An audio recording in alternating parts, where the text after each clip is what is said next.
Hey,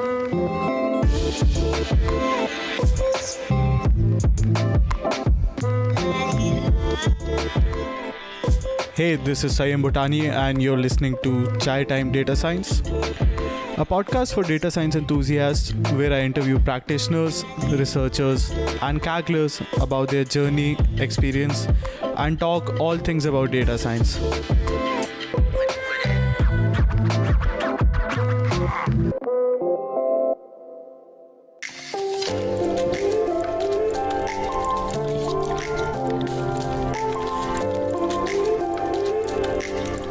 Hello and welcome to another episode of the Chai Time Data Science Show.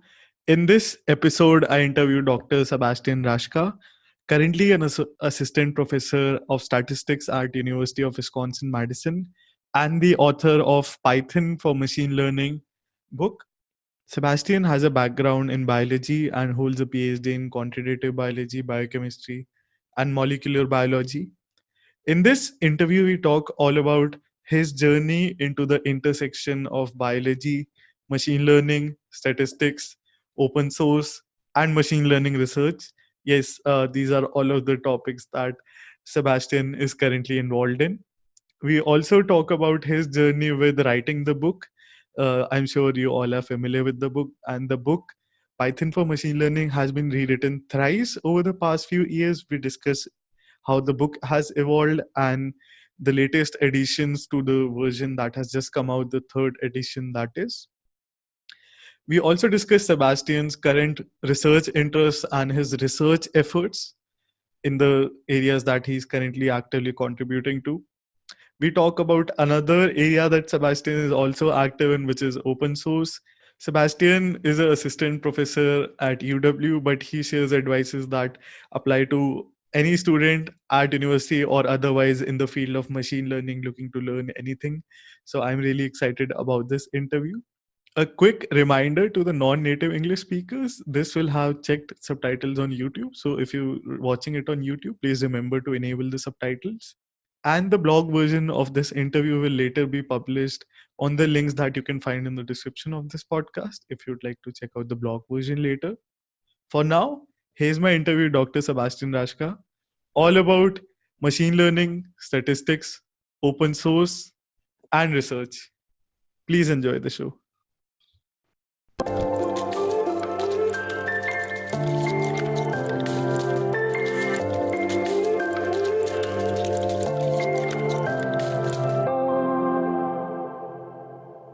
Hello, everyone. I'm on the call with one of my favorite teachers, not from university, unfortunately, but through his book, Dr. Sebastian Raschka. Thank you so much for joining me on the Chai Time Data Science podcast. Yeah, thank you for the invitation to be on the Chai Time Data Science podcast. I haven't done a podcast for a long time, and I'm maybe a little bit rusty, but I'm excited. So I'm happy to be here. I'm really excited as well. I've held all three versions of your book, which unfortunately I didn't finish properly as my homework, but I'm really excited to be talking to you. So you have an homework assignment right there, right? But yeah, all good things come in free. So yeah, I appreciate your support there. Hope you like them. If you haven't finished them, I hope it's not because you didn't like them. It's more like maybe you got busy. I hope. Certainly the latter. We'll talk definitely a lot about the book, but I want to talk about how you got started. You're currently an assistant professor of statistics and you doing many interesting research in the intersection of a few fields that we'll just talk about. But I want to talk about how you got started. You were doing your BSc in biology and then you discovered a PhD program by stumbling into a flyer, I believe, during your undergrad days. Where did stats and machine learning start to come into the picture of biology for you? Yeah, so that's an interesting question. It's actually a long time ago, but you're right. There was a flyers. I was studying in Düsseldorf, where I did my undergrad in biology, and there was this exchange program with Michigan State University. And Germany is a small country. At some point, you've pretty much seen everything. I thought that might be an interesting, exciting opportunity to just see something different. So I went to Michigan State, and we could pick our own courses. So I was back then already dabbling with R. I was taking bioinformatics classes, Perl, and stuff like that. And then I took a statistics class. Was an advanced undergrad class.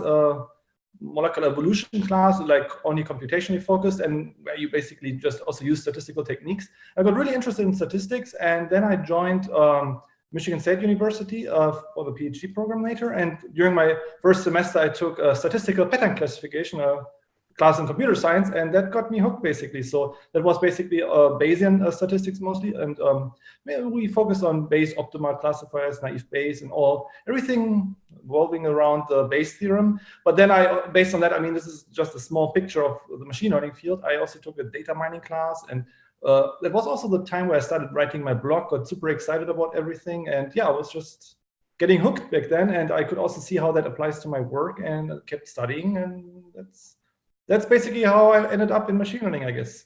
And I believe this is sort of a unique situation because maybe I have the wrong friends, but my friends from biology usually are completely distant from statistics and programming at all. What led you to uh, become passionate about these things specifically? I think it was more like I always like to create or build things or tinker with things. It's maybe a little bit on a sidetrack here, but I was always, as a kid, into computers and video games and stuff like that. This is like really a long time ago, but there was, for example, the video game modding scene and stuff like that. It was before online gaming. The internet was new. It was super exciting, and you shared you had a level editor, you were making levels, and I even had a web server for a certain computer game back then. And I like to tinker around with things, and programming is kind of like that. So it's kind of free form. It's like you have a canvas and you can create pretty much everything. And that is what I found exciting. I was never like a person in bioinformatics where I just download and use a tool. I usually, maybe it was sometimes making my life harder, but I was trying to do things myself. If I had to, for example, analyze a DNA sequence, I would just write my Python script to give me the statistics of the different bases like adenosine and guanine and stuff like that, the distribution of that and stuff like that. But this is a long time ago. I don't work with much biological data these days anymore, so I'm more like in statistics focused on machine learning and deep learning now. It's just a nice application area. Still have some collaborations with colleagues in that field. So interesting. And I believe in your undergrad itself, we'll talk more about this. You were even exposed to open source contributions, which again, you really enjoyed. What made you pick research over industry? Because you were also oriented to the industry as well in terms of coding practices and open source contributions. Why go ahead with research? That is also an interesting question. So maybe, that is a good question. I would also say it's maybe related to why I like coding. I like my freedom. So in academia, it's also in a way, you structure your day, you structure your research. It's a lot of responsibility, but I also like being flexible in terms of what I like to work on and how I like to work on things. But also, to be honest, it's not really among us, other people are listening, but I was kind of PhD. So in my last semester, I was really busy with getting all the papers out and writing the thesis and just getting ready for the PhD defense. And I was a little bit procrastinating there regarding job applications. So I and a single one. So I thought my strategy was maybe I wouldn't recommend that to anyone, but my strategy was just let's finish the PhD first, and then I will take maybe a 1-2 months break, and we'll think about things what I want to do next. Because like you said, this is like there are the pros and cons in both, like industry and academia. I wouldn't say one is universally better than the other. It's like a trade-off, and both fields is a trade-off. So I was like, hey, let me finish one thing first, and then I will just focus on making a decision or just think about things more thoroughly. There were some small opportunities I had back then where companies reached out. I started the interviews with Google, but at this point I really didn't know where I want to be. At that point, I really wanted to take a break first. But then my PhD defense was like early December, and one professor here from my current department sent me an email, hey, we have openings here. Why don't you apply? We would be excited to invite you for giving a talk and basically interview you. And I thought, yeah, why actually not? So this is basically was my only job application I sent. So I got kind of lucky that I was invited to give an interview here, or for the interview here to give a talk. And I really liked my current colleagues. I liked the department. They liked me apparently. So that's one thing led to the other, basically. And no, this was really exciting because in my first year, I was designing 2 new courses, a machine learning course, a deep learning course, and I'm right now I'm really doing what I really love. So I teach and do research both, and this is perfect for me. I would say it's a good fit. I was lucky in that way. Awesome. I really envy your students who get to study from you in person rather than us who have to rely on your book. But we're fortunate that we have it. What does a day in your life currently look like? Because I believe you juggling multiple roles as well. Do you have chai and code and then you have to teach a class? Or how do you also maintain this balance of all these areas that you're working across?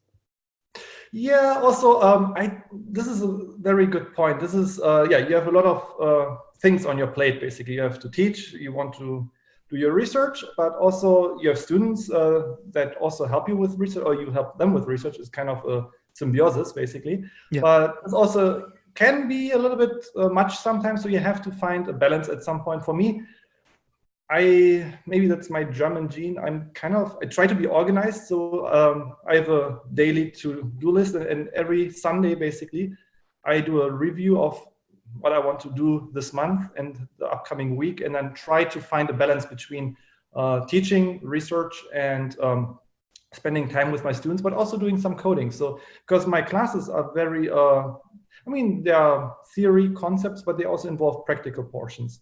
So in that way, I also want to keep up to date with current technology, basically. And I want to be a dinosaur at some point, teaching the technology from the last decade or something like that. I mean, nothing against my grad school experience, but I remember too well writing things in MATLAB. And I don't want to be at that point where, in the similar situation, basically. So I try to find a balance of staying up to date with coding stuff and technology, doing my teaching basically, which is 2 times a week currently. So it's basically my Monday is preparing for Tuesday and my Wednesday is preparing for Thursday. But except that, I try to do as much research as possible and meet with my students, attending seminars and talking to colleagues.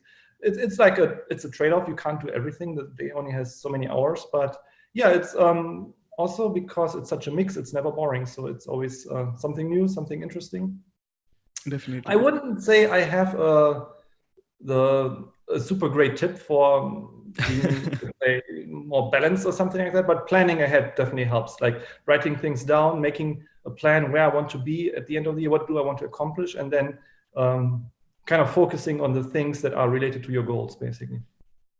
I think there's no secret. It's just planning and solid discipline, like you said.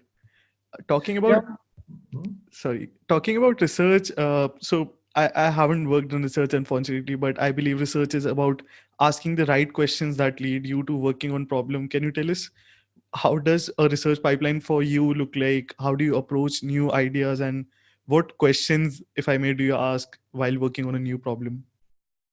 Yeah, that is also a good question. Also here, there's maybe no golden rule, but I think there are multiple ways you can identify an interesting problem to work on or find some ideas. So one would be basically reading papers and then maybe noting something that doesn't make quite sense, or you get ideas, for example, for improving something. I mean, traditionally, scientific progress, deep learning is a fast-moving field. You have a lot of new things, but traditionally also, science is like a continuous progress where you take something and improve it over multiple stages. So in that way, just also seeing what other people do. I wouldn't do that too much because then you are kind of a little bit limited on what your horizon is basically. So, but yeah, definitely reading other people's work helps. So for example, when I was working on this neural network architecture for ordinal regression, that was basically inspired by the fact that there was a collaboration where we had ordinal labeled. So I was thinking, what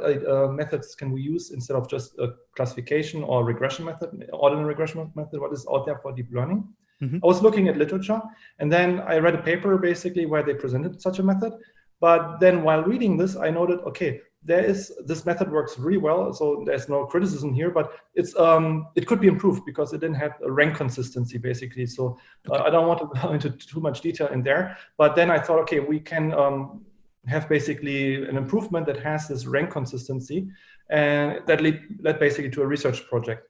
And then also when designing research projects, you always have in the back of your mind your other research projects. You never finish really a research project. It's also a process where you start working on something and you get some exciting results, and at some point you write them up and share them. But there's always more to be done, or always something that you can improve. I mean, this is like it's kind of an endless process. It's an infinity loop in a way. So in that way, this project, for example, I used a data set, a face recognition data set, or image data set of faces, where we had age labels, which can be thought of an ordinal regression problem if it's a non-stationary progress. So if you think about it, let's say the difference between a 5 and a 6-year-old is different. So the age, let's say between 5 and 7, you notice more than the age difference between 70 and 72, for example, where maybe only you get maybe a few more wrinkles, but not really noticeably. So in that way, it's more like a non-stationary process, and that is basically something where you can maybe apply ordinal regression. And face images were then related to another research area of mine, where we were working on protecting privacy in face images. So in that way, you always also try to find, when you design a research project, some connection, so that you don't just do some random thing just because it's the cool idea of the day, basically. So just to maintain some focus also. That's also, I think, important, not to get sidetracked when designing a research project. But regarding your question, the research pipeline, how to approach the problem, really, if you have it, I try to write down as much as possible, brainstorm ideas, but then also talk to people. Okay. So to my students, first of all, that project must be a good fit for my students also, because otherwise maybe it's not interesting, the student wouldn't be motivated, or it's maybe not the direction the student wants to go. So there has to be a mutual interest that we both want to work on this, basically. For example, I have one student who currently specializes more in transformer architectures. Okay. Another student focuses more on graph neural networks. So in that way, I also try to see that this project is aligned to what the student is interested in and what the student has worked on also before. I mean, of course, it's always good to learn something new, but there should also be a balance, that you don't want to overwhelm basically students, because it's also not motivating if you work on something and you never get results. So you want to also design the research project. That's also a very important point, in a way that you can have a sense of incremental progress. You don't want to pick a project that is very ambitious and then you maybe never get there, or not, at least not in the next 5 years. You want to have something where you have like checkpoints, because these checkpoints are basically your conference papers or updates and talks you may give. Because if you work on something and you don't have anything to present for the next 5 years, it's, I think, very frustrating, or it can be frustrating. So in that way, designing a project that you solve it in multiple steps, basically, is, I think, also helpful. It's similar to how MIT, I think the professors at MIT sat down and decided to solve computer vision over a summer in the 1940s, over solving maybe object detection over certain objects, for example. Yeah, this is also a good point. It's like summer is the productive time where you don't teach. So it's also, so sometimes I really leave my most ambitious projects for the summer, where I can really spend a few days uninterrupted. So that's also sometimes helpful to really have a chunk of uninterrupted time. So, yeah.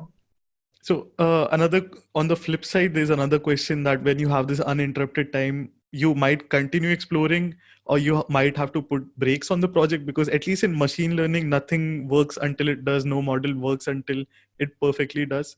How do you decide whether you want to continue exploring, or maybe it's an idea, it's a time to put an end to the experiment? I have a hard time sometimes when I already spend a lot of hours on a project to say, okay, maybe that's not going anywhere. But there were times like that. For example, in the past, when we designed a new network basically for related to face recognition, where we wanted to protect the privacy in images. And working on this project, I noticed basically that there was an imbalance in terms of certain groups were not represented well in the data set, and that led to higher errors, for example, for individuals with a darker skin color, for example. And we worked on that, investigating that for different commercial classifiers and also open source versions. But then, we saw at some point, I have this Google Scholar recommendations turn on. There was a paper recommended to me, which was basically called Gender Shades. It's a paper where they did exactly that. And so in that way, there was no point so to continue this basically. So in that way, we didn't spend too much time, but I mean, luckily someone already, I mean, I would say fortunately and unfortunately, because fortunately someone also cares about this project. So we know more than we know before because someone already looked into this. Unfortunately, because I had a student working on this, and the student was, of course, a little bit disappointed because some work was basically for nothing. But then the student worked on something else, and it was still a useful experience. By just working on this, you also learn things, and so it's never completely wasted because you always learn something, and it's kind of part of the training, basically. On the other hand, it's sometimes important to say, hey, maybe we should work on something else because that is maybe not the best investment for my time. But yeah, it's hard sometimes. It's because if you spend hours, you also want to somehow finish it because it feels like otherwise you wasted your time. But yeah, it's not always easy. I think with intuition, maybe you start to get an idea of what areas to look for, even in terms of literature, and then decide about the project. Yeah, so literature is a big part of this. It's like you want to work on something no one else is working on, but you want to have some framework, basically. You don't want to do something crazy no one cares about, or yeah. Mm-hmm. Yeah. Talking about training, there's also this, actually it's a message that I try to get across to the audience, but there's this misconception that's there, that researchers always have to have a lot of graphic cards. Maybe you're hiding graphic cards on other end of the camera. Is that true? Can you confirm or deny that belief? So yeah, GPUs, I think for deep learning work are important, but they are not everything. But one of my students, I think he just made this up, but he said a famous researcher once said you have to have at least 8 GPUs to be productive. I think it was just his way of saying, hey, I need my 8 GPUs all the time. So no, he has 8 GPUs. He's doing a lot of parameter tuning with that. I think so. Other students, one of my students only uses 1 GPU. It's enough because it depends on really on what you work on. I have also my own GPUs. I use maybe 2 to 4 at a time, both for teaching and for experimenting with things. But it really depends on what you're working on. If it's something where you, so the way it's helpful is basically that in deep learning, there's no really principled way of finding out what hyperparameter choices you should use, or all the different architectures you want to explore that may be candidates for your new network design, or even just comparing your method to related methods, basically. All that takes time, basically, or computing time. So usually I would say the more the merrier, but of course also at some point it takes, you need to also you have to write their own things, you have to write the paper at that time. It's always a trade-off. If you have too many, maybe you finish your experiments, but you didn't even have time to think about what you want to work on. So in that way, it may happen you run things, you never use them. So in that way, there's a balance. So a certain number is good, so you can run things you want to run. But at that point, there are also maybe at some point you may have too many. So you run things, you have idle GPUs. So it's also a balancing act. If you have a limited budget, how much you should invest in new hardware. And so we are fortunate at UW Madison. So we have a system called Condor, basically, which is connecting all the computers on campus. Okay. So you can use that for CPUs. So we have basically an enormous CPU resource there because all the campus computers are connected. It's basically like a Slurm cluster, but including not only the data science machines, the data center machines, but all computers, also personal desktop computers, if they are idle, so they can also be utilized.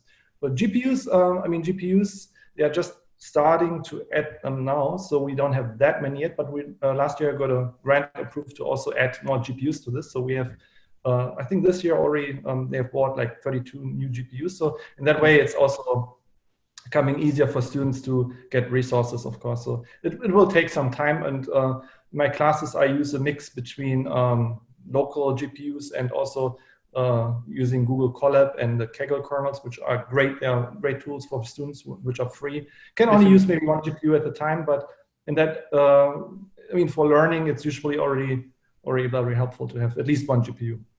I think even for people who just want to maybe get a taste of the field, they can go ahead and check out Colab, Kaggle kernels, even the free resources that I hope GCP continues to provide. And they'll get a taste and then maybe decide if they really want to continue being frustrated or maybe invest some money into expensive graphic card. Yeah, and also one thing you have to think about when you're teaching, also the class I'm teaching, many students are also new to computing basically. And I mean, Slurm in Linux is not super complicated, but it takes you at least a couple of weeks to get into it. So I don't want to overwhelm my students by, hey, you have to set up or even a AWS instance. It's not trivial to set this up if you have never worked with Linux. So in that way, Google Colab is also really appreciated because you can just go online in your web browser, have a Jupyter notebook with a GPU connected, and you can just start working. Because this really lowers the friction point people have when we start with deep learning, because deep learning already is a lot of stuff to learn about. And then if you have to worry about computers and how to set up your Linux stuff, it can easily get frustrating. So in that way, it's at least one barrier less if you can use something like Google Colab. I like to joke about it as if once you own the hardware, you have to take the secret oath of walking through fire with setting up CUDA drivers, which are always annoying. You tend to mess up something. And I think that's also a barrier, like you said. Mm-hmm. Now, coming back to your current research, can you tell us more about your research you're working on? You're still very active in the intersection of privacy and semi-adversarial networks. Can you tell us more about why are these interesting to you and more about the field? So yeah, the privacy and semi-adversarial networks. So that was a series of papers basically that started with a friend of mine, Vahid Marilili. So we were both students at Michigan State University, and he was developing a method with his professor based on phase swapping, when I remember correctly. So in that way, back then we talked about deep learning methods that we can use to achieve maybe better results. Okay. So the challenge. So what our goal was basically to protect privacy in images. In that context, we started with hiding a certain attribute, a face attribute.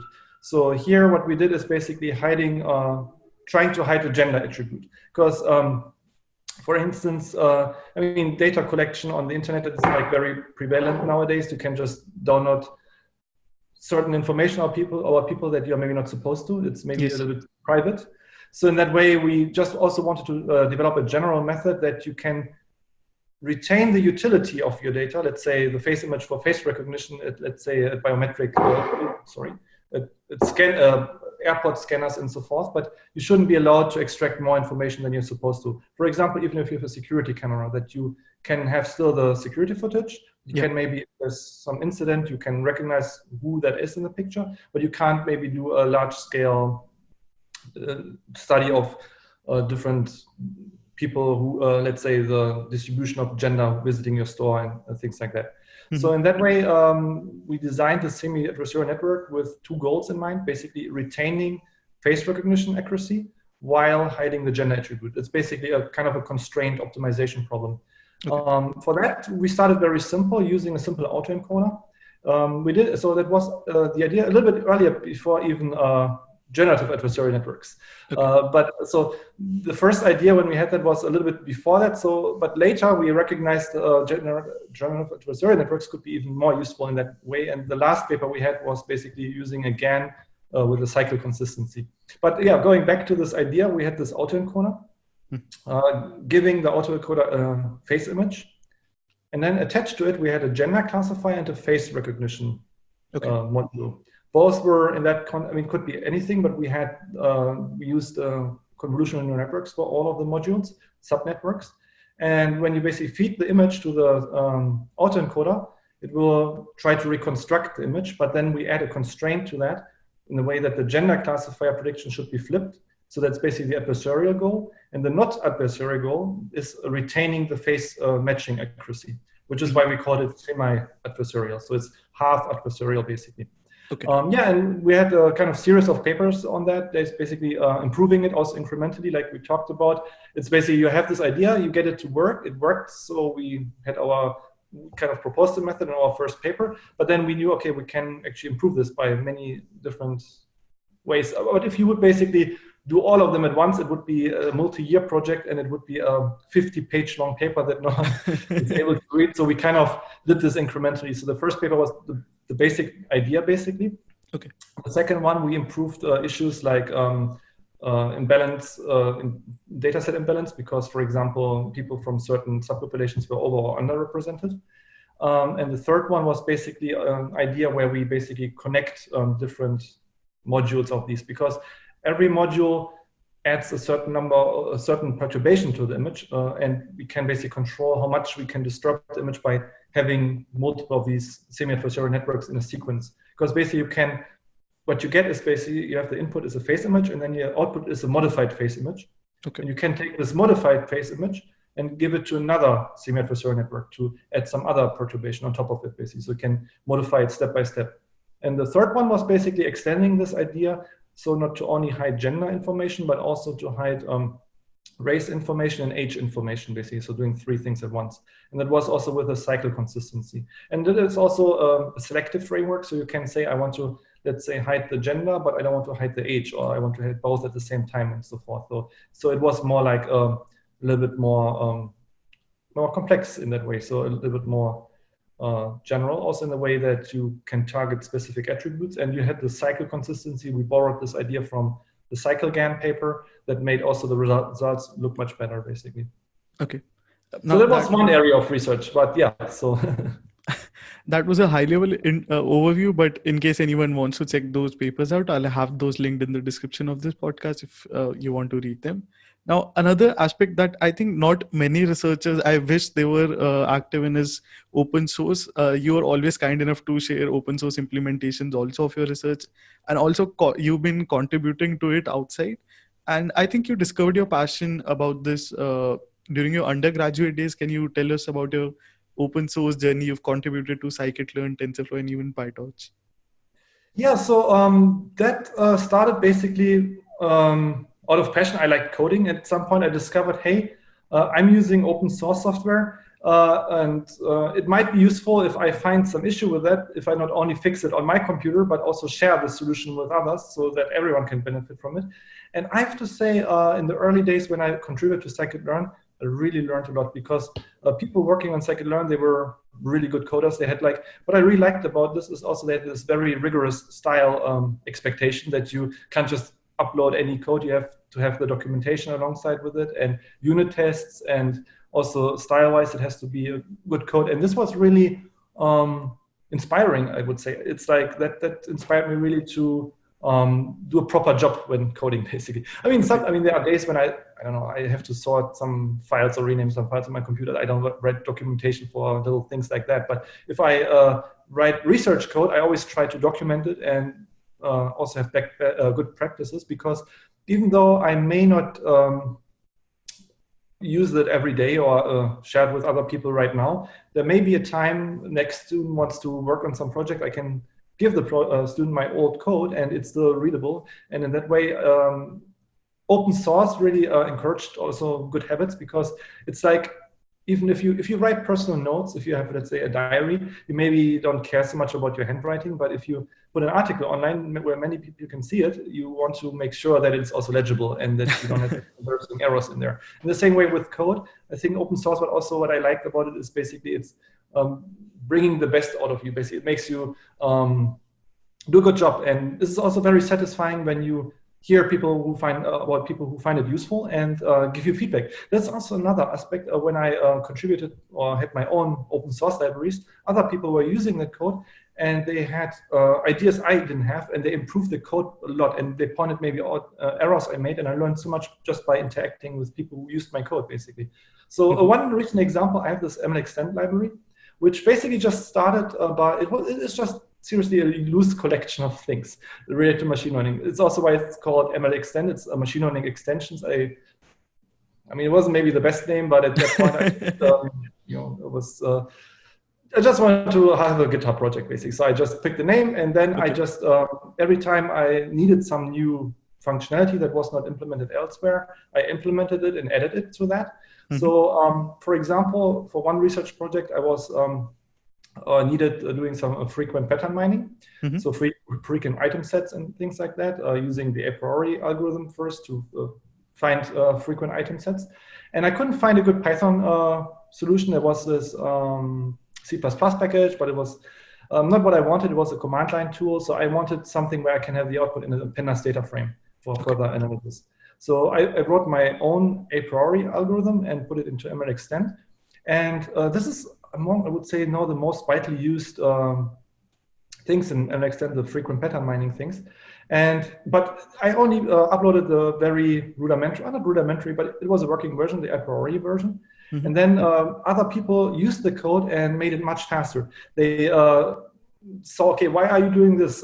You can generate the subsets more, or do the combinatorial search more efficiently using this and that. And so they kind of improved the code, and it was amazing. I mean, it was like growing. Now there are so many different, I mean, not that many, but at least 3 different frequent pattern item set mining algorithms like FP growth, FP max, and stuff like that. And it's much faster than before. And it's only because other people contributed. I alone, I wouldn't be able to do that. I'm maybe not a software engineer in that sense that it would take a considerable amount of effort, and this way I really learned a lot just by having other people doing the contributions and pointing things out.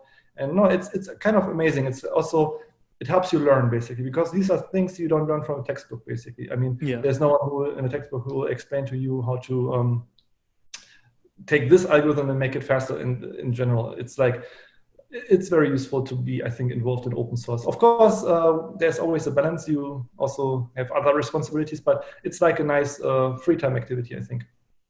You're still actively contributing to ML Extend and another project of yours, BioPandas, I believe, that you still active on. Can you tell us why are you still active on this, and maybe a little bit more about BioPandas? BioPandas,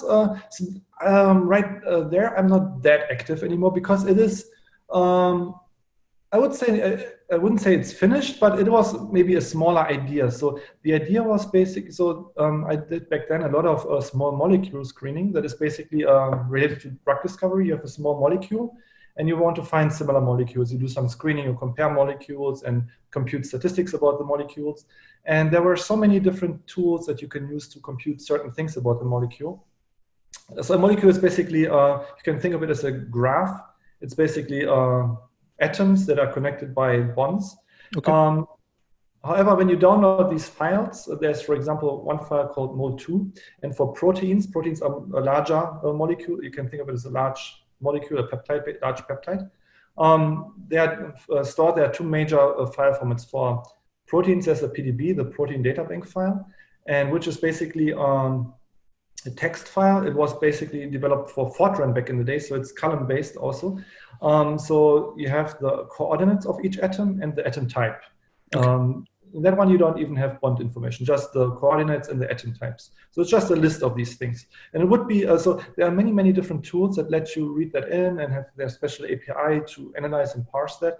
And honestly, I found this a little bit cumbersome to learn all these different APIs of these specialized tools. So I thought it may be convenient to just have a pandas data frame, because it's just a table. It's just the coordinates and there's atom type. So why not having it a pandas table? And then I don't have to learn an API. If I want to count the number of certain atoms, I just use sum in pandas, for example, or I can compute other statistics with it, basically, just using everything I have in pandas, or doing a selection, basically, the powerful selection syntax. So BioPandas was basically just inspired by the fact making my life easier to develop basically, or it's basically a tool that takes this data file and converts it into a data frame, in a pandas data frame, which is why it's called BioPandas. So yeah, and the same thing with the small molecules for the mol2 files. And I used this pretty heavily in one project, ScreenLab, where we screened 15 million molecules. And I also added multi-processing to it and things like that. But BioPandas was basically the core engine for reading in these files, basically. So in that way, I wouldn't say it's finished. Nothing is really ever finished, but it is basically, you can add more functionality. But the goal was really just being able to use Pandas API on molecular data, basically. Awesome. I'll again have both the GitHub links in the description of the podcast in case anyone wants to check them out or maybe add any functions. But talking more about open source, you've also contributed to TensorFlow. Also in a book format. Now the book is also updated to TensorFlow 2.0. Can you tell us more about the book? How did that journey start for you, and what led you to writing the book? Yeah, so that is a good question. The TensorFlow part came a little bit later. So the first edition, it didn't have any TensorFlow. When I remember correctly, it's already 4 years ago. I had a very brief section on Theano back then, which I used. But yeah, so the book was mainly, it started as Python machine learning. And also back then, I think it was even called Python Machine Learning Essentials. So I had a 250-page limit. So I had to keep everything very short. I can remember I was writing chapters and it was like 30 pages, and I sent them to the publisher and they, we can't have that many pages. If you have 12 chapters, you can't have 30 pages per chapter. So I had to keep everything pretty short. But then the reviewers really liked the book, and also the publisher really liked the book, so they dropped the essentials from the title, and then I could really expand it. And that is, but then of course there was not much time left for the first edition. So the first edition was focusing on machine learning and scikit-learn, and then later we added basically deep learning and TensorFlow, and this is where Vahid also helped me a lot. So because I was already it was 2017. It was kind of late in my PhD. I was also working on other projects. So we both worked on it together, basically on the deep learning chapters, on the TensorFlow chapters, basically. Okay. And then yet last year, last summer, we started working on the third edition, which was basically taking that to the TensorFlow 2.0, basically. It was a large rewrite. All the chapters that were related to explaining TensorFlow had to be rewritten. Then we had the CNN and RNN chapters. We could still use the general explanations, but TensorFlow 2 changed a lot. I mean, there are a lot of little things that changed, but also just the whole paradigm using dynamic graphs now made everything a little bit different. And then, of course, the new chapters that we had about GANs and reinforcement learning also, which was pretty exciting because, yeah, reinforcement learning is a hot research field right now. We didn't ever cover reinforcement learning, and people always said, hey, you mentioned reinforcement learning in the introduction, but you never talk about it in the book. So finally, we had a chance to also expand it. Like I said before, it was a little bit due to page and time constraints that we couldn't do everything. But doing this over the year was then really cool that we could finally go where we wanted to go with that. So basically having a chapter on reinforcement learning and GANs also. I think this was at the point when you were already an active blogger and you were really enjoying blogging. Did you see a gap maybe in the resources which led you to writing this book, or is there a story there?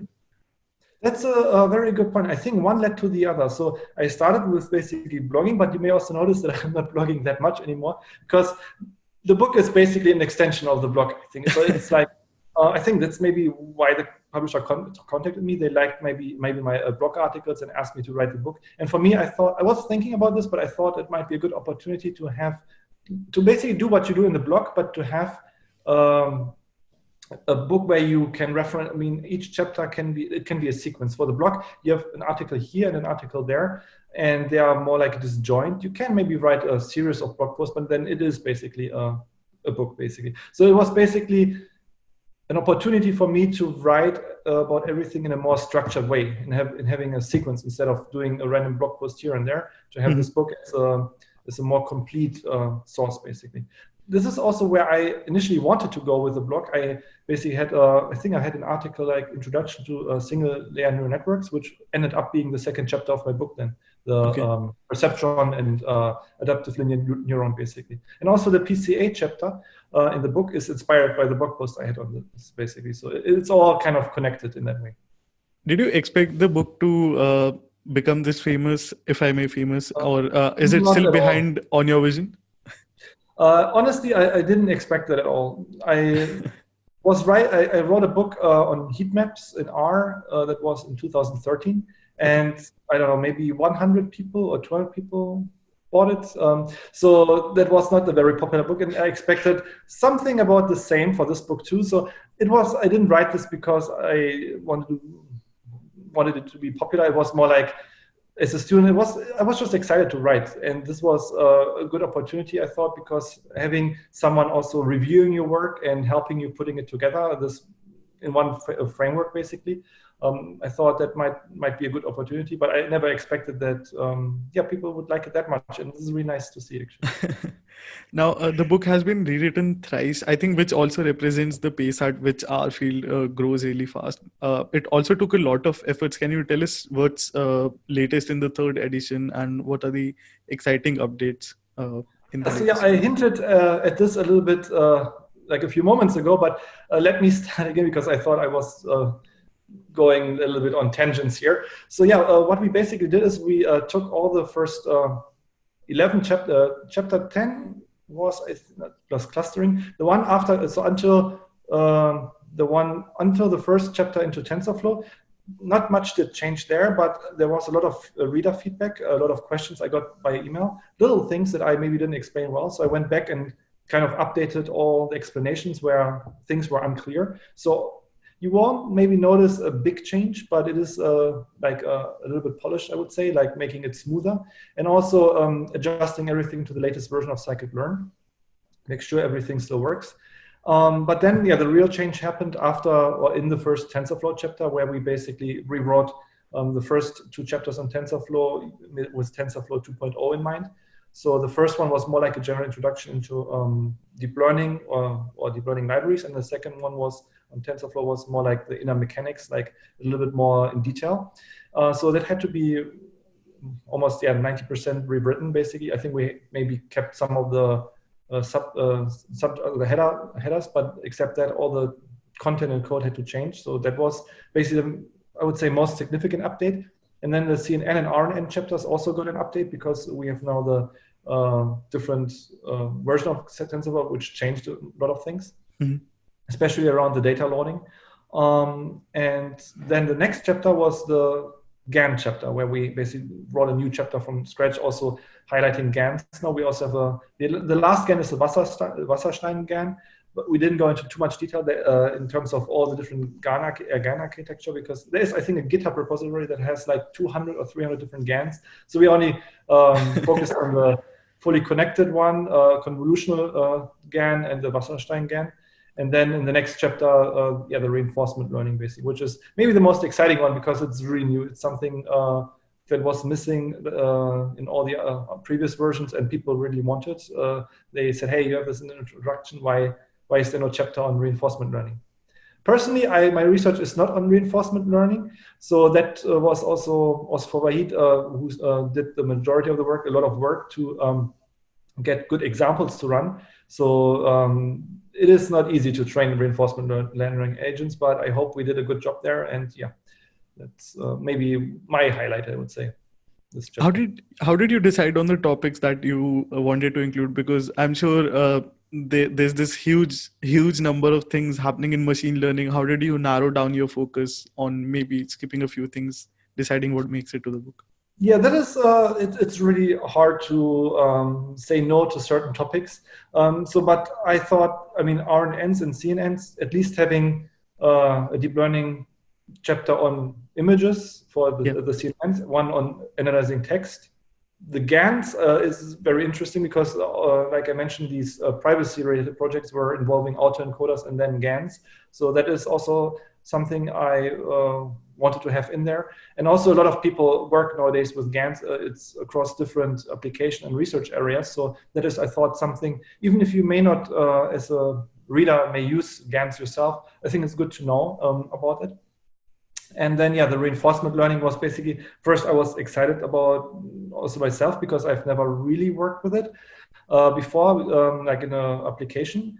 And then also because people were also really interested in that. So I thought it's just doing both of us a favor. Basically, I get to do something new, and also the readers basically get what they wanted. So. Okay. Now, coming to focus of the book, which is on TensorFlow 2.0, and I noticed your recent, I believe, research papers are in the PyTorch area, and many, especially students, struggle with this question: should I learn PyTorch? Should I learn TensorFlow? Should I learn statistics? Do you have any insights on what package should they use? Do you punish your students if they don't use TensorFlow 2.0? So that's a very good, interesting, and a little bit sensitive question. So my research students, they use a little bit of both. I think knowing both and being able to use both is really helpful, because if you read research papers, there's today maybe a 50% chance that it's either or. And if you want to compare your methods with other methods, you need to run both, basically.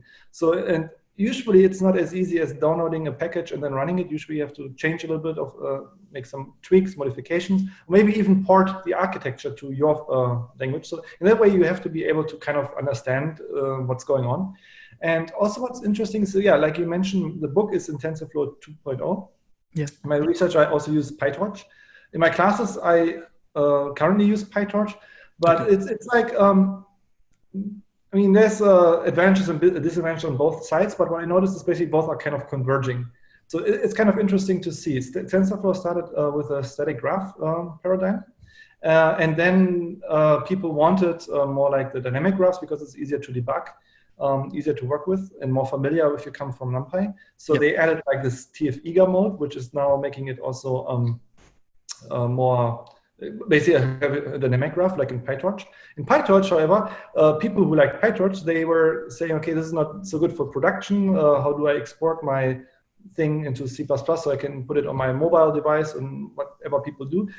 So in that way, they kind of also, they basically converge because they added now the quantization to make things more efficient, the mobile stuff, and also Torch script, which can kind of convert, if I get this right, the PyTorch code into a kind of intermediate representation, and then that can be exported to a C++, basically.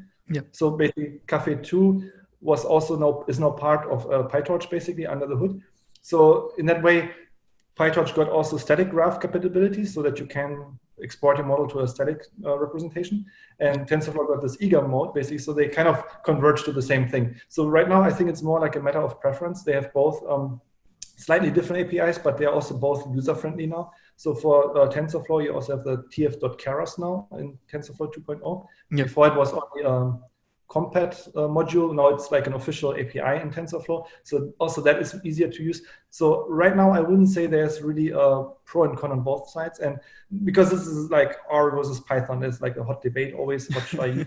And I think using or knowing both is useful because you can see both are kind of equally used in research. And you have to kind of then the opportunity to make the best out of both worlds, basically. I think one thing that also most students miss out on this, and I'm sorry I haven't completed the book, but in your book, and not taking aim at any other books, but you try to teach the concepts and then show us how it's done in TensorFlow rather than here's how you use an API. So if you really know the concept, it's also really easy to pick up another framework, assuming they're well documented. You know, this is absolutely right, I think, because also PyTorch is kind of like NumPy. You can you have basically this, or TensorFlow too, you have like this tensor library under the hood. Yeah. It just adds an API on top of it, which makes it convenient, but it is helpful to understand what's going on under the hood. And then you can learn the little bit specific API. Keras is a little bit different than PyTorch, but under the hood, if you know basically all the building blocks, how convolutional layers work and things like that, it's super helpful to just understand the whole concept, basically. Yeah. Now, coming to another topic that I personally am always interested in, learning about learning. I believe your book is, and you are definitely an example of a person who's putting out updated resources on learning, which isn't the case with most books.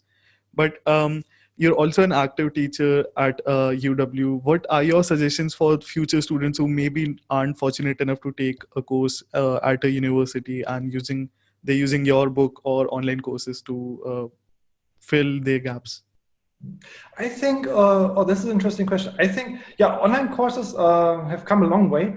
There are a lot of different online courses, but also documentation has become much better. There are so many tutorials now out there. Back then, you had a textbook maybe that did explain something, and you had to wait maybe a few years until they update the textbook and things like that. Nowadays, I would even go so far and say, prefer maybe even the official documentation of something if you want to learn about a specific tool. So my book is more like about learning the concepts, but there are applications in a certain language to give you examples. But I would say the examples are not the core of this. It's more like learning the concept.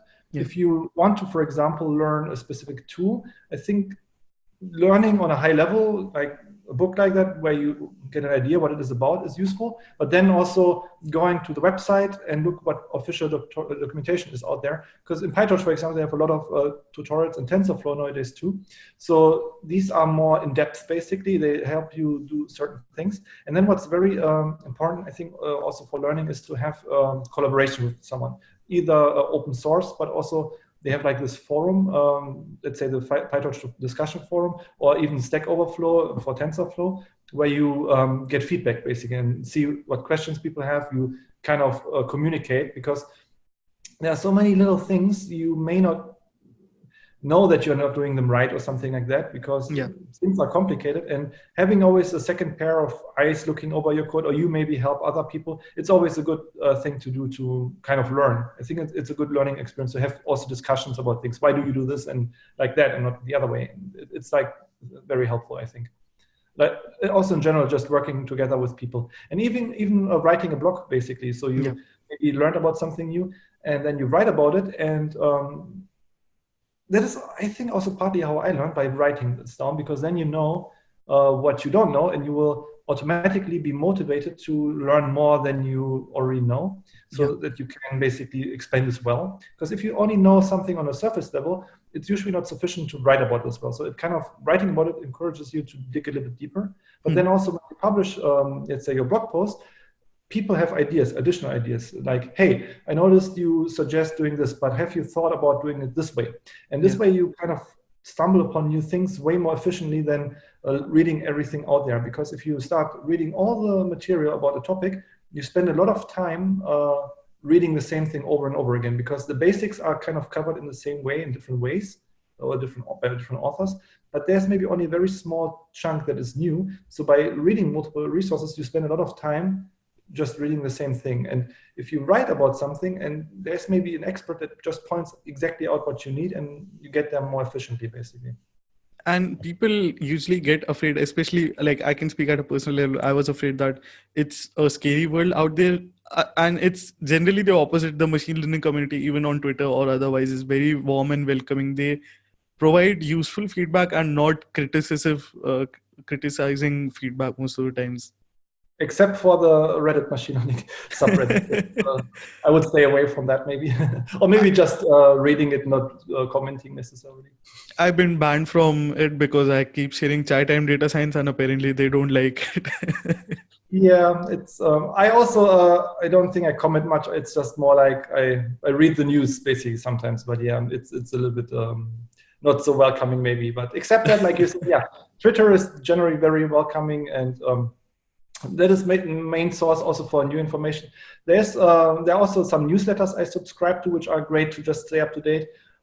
Next to podcasts is so for newsletters. There's let me see if I get this right. The Batch, I think. The Batch. This is by Andrew Ng. He was doing the Coursera course, and he has also a newsletter. He covers some of the recent deep learning stuff.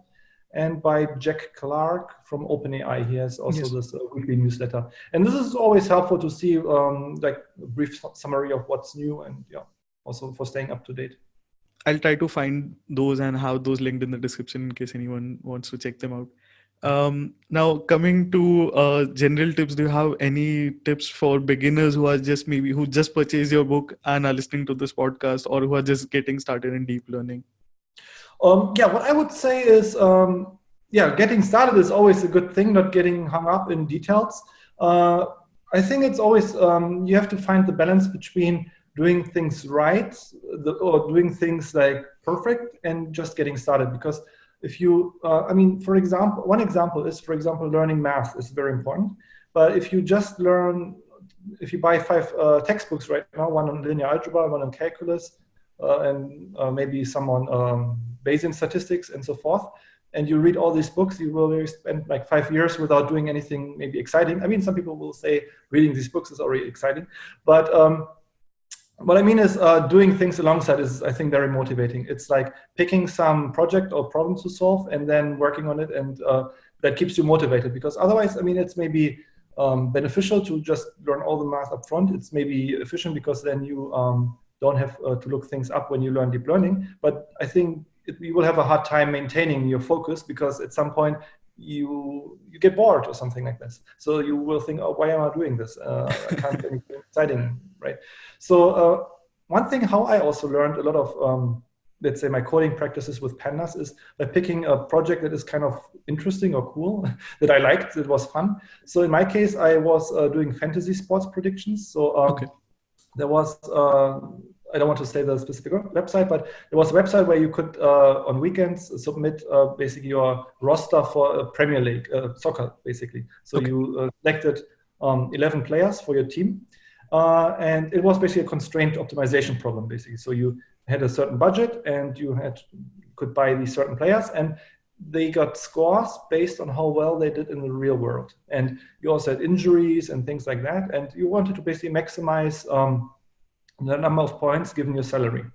So in that way, there was a lot of data bringing. And this was kind of exciting because I like soccer. It was interesting to watch soccer and observe, and then tinkering with the data, collecting real data from the web basically, and writing my scripts to automate everything and using machine learning to make the predictions.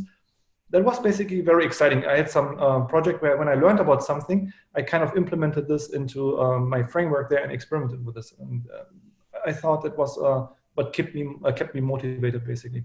I think finding your passion project is also a secret to not getting frustrated with why isn't your model converging, especially in this field. Yeah, it's I think very important, because otherwise, it's I would say it's hard to maintain the focus, and yeah, so finding something you're excited about is always a good idea. Yeah. Now, this has been a great interview. My final question to you is, generally speaking about the field, I believe you're also one of the moderators on Archive, and you probably would definitely, I think you would be seeing a lot of papers every day. Do you have any insights of where the field is headed, and how can we stay up to date with this huge overflow of trends and literature of the Sesame Street and things that keep shifting every year? Mm-hmm. Yeah, so the archive moderation process is pretty interesting. So once I think I should say about this is we don't review papers, we just check that they have the right category, because you in archive you categorize something as machine learning or computer vision and so forth. There are also actually two machine learning categories. One is the computer science machine learning and the statistics machine learning, but they are cross-referenced. If some article gets published in or uploaded in one category, the other category is automatically assigned. Mhm. So so we are basically three moderators for the machine learning, one in computer science, Tom Dieterich, Louis Lamp, and I, and we kind of share the work. So I don't do this every day, but 2 to 3 times a week. And every day there are at least 1 to 200 new papers uploaded. So Wow. this is like a huge amount of information going on archive, just machine learning. And yeah, so it's impossible to keep up with everything. So basically, you read the headlines, but what I can tell you, your question was basically what's maybe currently the trend, what I would say. So you see a little bit of everything, but certain things come up more frequently now. I would say topics related to self-supervised learning. So self-supervised learning is, I think, one of the hottest trends recently. So self-supervised learning is basically you do supervised learning, but you use information that is in the image or in the data already. For example, if you have images, what you can do is this jigsaw example where you chop up the images into different sub-images, you shuffle them, and you have the network predict the right order of the images to reassemble it. And I mean, if you think about it, it's kind of a supervised learning problem, but you can do this with unlabeled data because you can just generate your label. The label is basically the order the pieces are supposed to be in. So I think it's very powerful for pre-training your networks, basically. So the other one, it's kind of also one student of mine is working in that area. That is very popular is graph neural networks. So recently we've seen a lot of new projects on graph neural networks. First method development, but also a lot of applications to social network graphs, but also computational biology, everything related to molecules, basically drug discovery. So yeah, last week a student and I worked on a review article where we were what was the exact name? It was basically AI and machine learning based methods for bioactive ligand discovery and GPR ligand recognition. You can maybe also put this in the show note if people are interested. And in that, but also the main thing that came out of it when we were reviewing recent deep learning methods were they are mostly graph-based. So that is, it's actually very interesting because traditionally machine learning was only good for text and images, but except text and images, there are so many other types of problems, especially in computational biology. So extending our toolkit of deep learning tools now to graphs, I think it's very cool to see. So these are, I would say, the hottest ones. But also, I see a lot of papers, and this is a very important topic, about fairness in AI. So there are many, many different tools about interpretability and fairness in AI, and how to diagnose problems, and how to visualize even what the network is doing, basically. That's also very, very important and hot topic right now. What best advices do you have for someone who wants to keep up with this huge overflow of paper? Should they go to archive and see every paper that's being uploaded every day, or how should they go about it? Yeah, that is a good point also, how you keep up. I think, the two newsletters I mentioned, they are kind of sub-filtering things, so that is helpful. There's the archive sanity server. So, but yeah, this is if you have a specific research area, periodically maybe checking related articles, basically, to see basically what is currently related, if there are some new articles. The Google, on Google Scholar, there's also this recommendation alert feature, which is one little tool in your toolbox that also can help you stay up to date. And the one where we were just talking about, where we wouldn't recommend commenting in it because it may be a little bit frustrating, but reading the Reddit, machine learning Reddit, is maybe also just reading what new research articles out there is also maybe nice, because people pre-select by voting nice research articles, like mostly the general ones.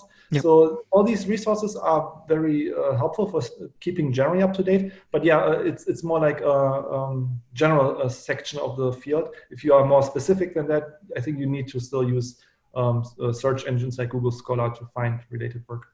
I think the Twitter community is also great, and the recommender engine also adds on top of it. If you follow your favorite researchers and they like a certain post, it always pops up at the top, and maybe in the first 3 or 4 tweets you can find your paper to read for the day.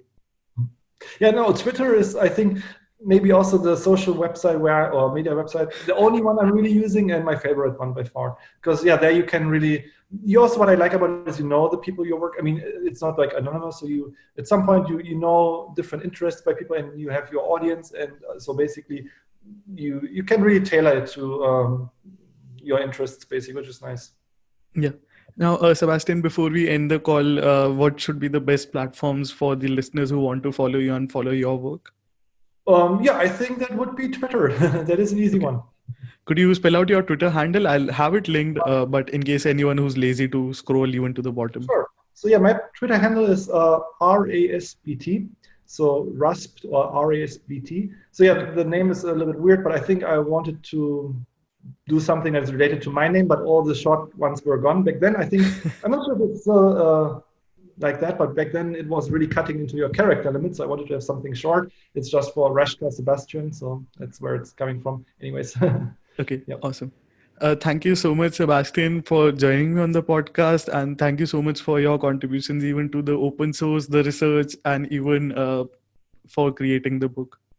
Yeah, thanks for the interview. That was actually really fun. I really enjoyed it, and it's right now a Monday, so that was a great start into the new week. I wish I can start every week like that. So that was fun. It was an honor to have you on the show. Thanks so much. Thank you. Bye-bye.